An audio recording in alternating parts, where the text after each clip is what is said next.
All right, welcome back, culinary arts students. Hope you had a delightful weekend. Sounded like one person cooked a quesadilla, really good job, and ate it before you had a chance to take a picture. You think what? Made a casserole. All right, cool. Um, so yeah, good job applying those skills. Put those pictures in the stream. Tell me what you made and what you learned, and I'll give you experience learning credit for that. It's a good time of the semester to be doing that as we come in for a close. Right, we are 78% of the way through the semester. So based on that, we need to keep our eye on the prize and really try to hone in on if you're not passing the class, the next week is critical. If everybody gets to passing, then we open the door up to sustained passing for the last 4 weeks of the semester, and then the pizza party gets awarded, and you get exempt. You're exempt from cleaning, right? You guys can chill, play games. I'll serve you pizza that I make for you.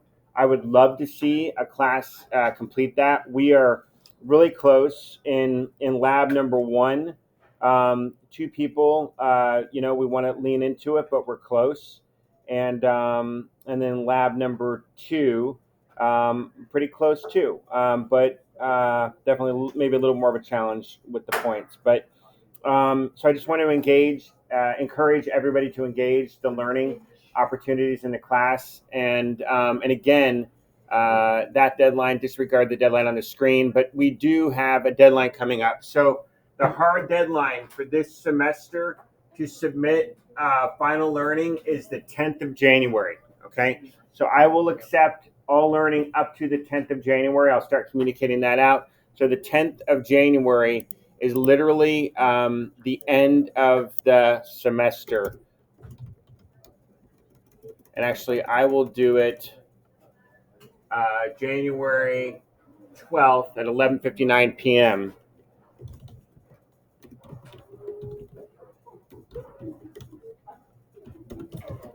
All right, that's going to be our final deadline for the semester for all learning. Okay, so I haven't put it, Haley. I haven't put it the Chef of the Week number two grade, and I want to encourage you to be completing the Chef of the Week number three. I have seen a lack of students wearing chef coats. I don't know if there's a direct correlation with a lack of Chef of the Week assignments being submitted, but you want to be engaged in that. So tomorrow, make sure you know who the Chef of the Week is on your station. All right. Our learning target for the week, we will learn and apply dry heat cooking method. Okay. So I've talked about moist heat cooking techniques. Okay.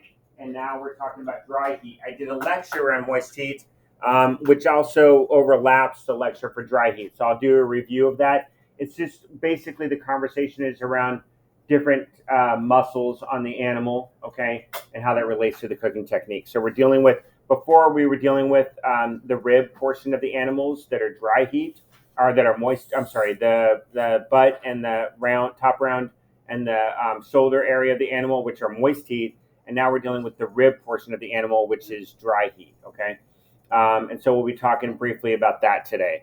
Dry heat cooking methods, stir fry. We've got our broccoli and chicken stir fry that we're preparing this week. You've got two activities: introduction to stir frying and how to stir fry, both in Ruby to complete. Okay. Um, Here's a quick overview of dry heat cooking techniques, and then a quick review over just the muscular area of the animal. And then there'll be a stir frying video that I'll play you, and then I'll give you time to work on Ruby. So, obviously, for dry heat cooking techniques, a lot of the time, as I said when I did moist heat cooking techniques lecture, people will go to the store and they'll buy just a slab of meat, okay? And it'll be like a cross cut of the top round or the shoulder, and it looks like a steak, right? You're just like, hey, that's a steak. But if it's cut from the less tender portion of the animal, right, the shoulder or the round, the hind quarter, it's going to have more connective tissue, more sinew, and more tendons and ligaments in it, and it's going to be tougher. Okay, so when it's from that portion of the animal, you're looking for that moist heat cooking technique that we did a couple weeks ago with the chicken stroganoff, right? We braise those chicken thighs. Okay, so for dry heat cooking techniques, it's a more naturally tender portion from the rib area, the center area of the animal. If you look up above station 4, You can see the anatomy of the animal up there. You're looking for that center portion of the animal. High heat, fast cooking, so stir frying, fast, quick, a la minute, which means at the minute. It's a French term, which is just finishing food fast. Okay, bright colors, obviously featuring ingredients is a large portion of it, and then you want to use a seasoned vessel. You'll be doing yours in the non-stick saute pan is what you'll be using this week. As I mentioned earlier, you've got different categories of moist, dry heat, and combination heat cooking techniques. Okay, and so for the dry heat cooking techniques, okay, you're looking at pan frying, searing, roasting, sautéing, stir frying, shallow and deep frying. So remember, frying is a dry heat cooking technique, right? It's a submersion in oil, and oil, when it's heated up, does not hold on to moisture, right? It allows moisture to evaporate. It pushes that moisture out. And so it is considered, though it's a liquid, it's considered an oil-based liquid, so it's a dry heat cooking technique. That's why you get browning so fast. That's why you get that caramelization or Maillard reaction happening so fast. So deep frying and deep shallow frying are both, or pan frying, are both cooking techniques that are in the dry heat category. Broiling, like in the oven, using that radiant heat, that broiler on the top, when you're getting some browning on something, baking, and then doing a rotisserie, like all those chickens you see at Costco, right? Those are all dry heat cooking techniques. I referenced these posters a few weeks ago, and again, we're focused on the rib portion of the animal, the center portion of the animal, okay, instead of the hindquarters. So dry heat cooking techniques, they come from the loin and the rib, not the round and the chuck, okay. We did more of a moist heat focus. This is the area where that connective tissue exists. This is the area we're focused on this week. Okay, different cuts for the animal for different cooking techniques. Obviously, same thing for pig. Okay, chicken is a little bit more versatile. Okay, I'm a believer. I pretty much use chicken thighs for anything. I mean, I'll throw them on the grill, I'll braise them, I'll stew them, whatever. I use chicken thighs. I consider them to be more flavorful, and they obviously aren't as lean as a chicken breast, and they don't overcook as easily as a chicken breast. And so more moist, more flavor on the dark meat, the leg meat of the animal. So chicken, a little bit of an exception. I think you can do dry heat and moist heat cooking method. Turkey, different. Okay, I'm a believer with turkey legs that you should braise them. You should roast them maybe, or grill them, or smoke them, or something, and then cook them in a moist heat cooking technique. I'm not a believer in, like at Thanksgiving or Christmas, cooking the whole bird together when it comes to a full size turkey. Okay, I want to show you a quick video here, just a really good, authentic, seasoned wok cooking demonstration. So let me show you this, and then we'll get on to Ruby. You're not a child, you're a man. So stop wearing so many layers to go outside and get the Bearskin Tactical Hoodie 4.0, the 10-pocket tactical micro fleece hoodie that blocks wind, repels rain, and regulates heat for incredible.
They're going to talk about the cooking technique, and just reading the words on the screen is fine. And I apologize for the audio part, but the cooking technique. One of the things they'll do is velveting. It's a great way to tenderize the protein. So take that information in. It's a good technique. We'll do that. You'll be marinating these items with the cornstarch to help tenderize it in advance to the cooking technique.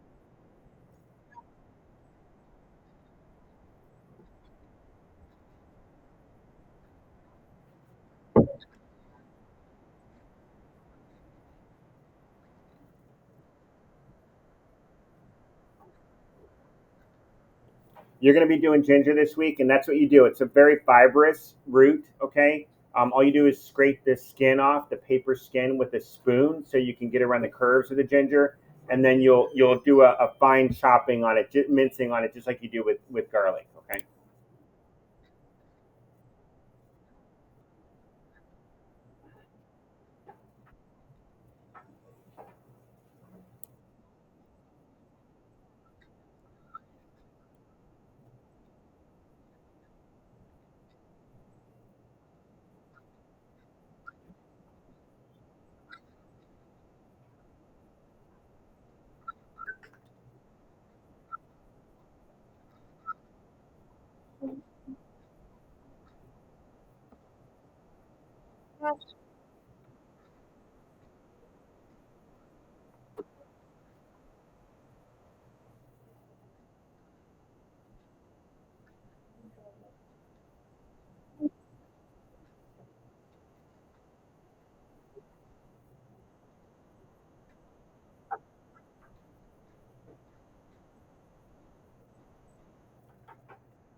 That's an important part to you're going to put those aromatics in, but you don't want to burn them, all right, in the saute pan that you're doing this week. And so you want to add those other vegetables progressively right after it, so we don't burn any of the aromatic.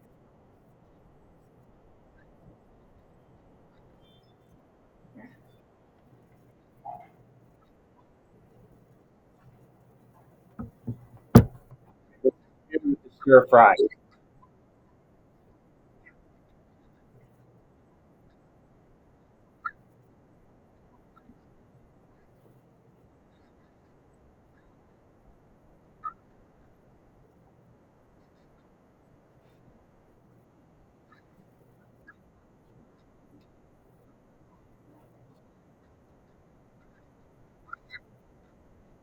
This is how you're going to do in this.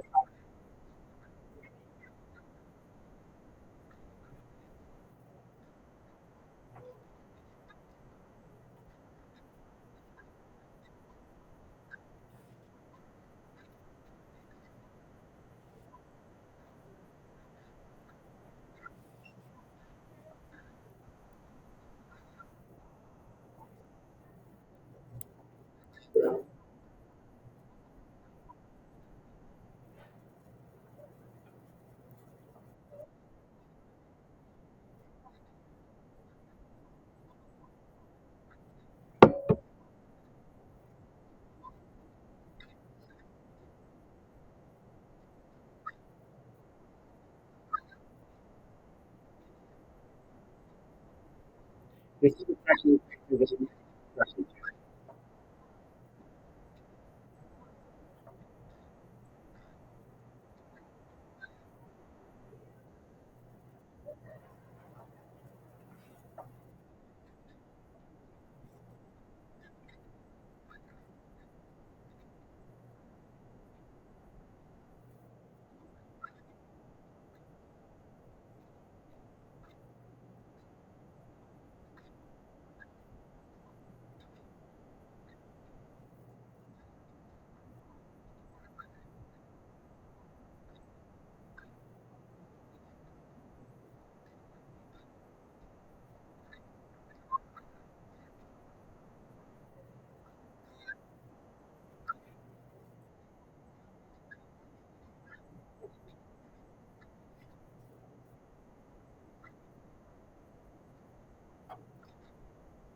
You can stir fry in a non-stick saute pan just fine. You can stir fry in a regular saute pan for that matter, but I'm going to have you use non-stick.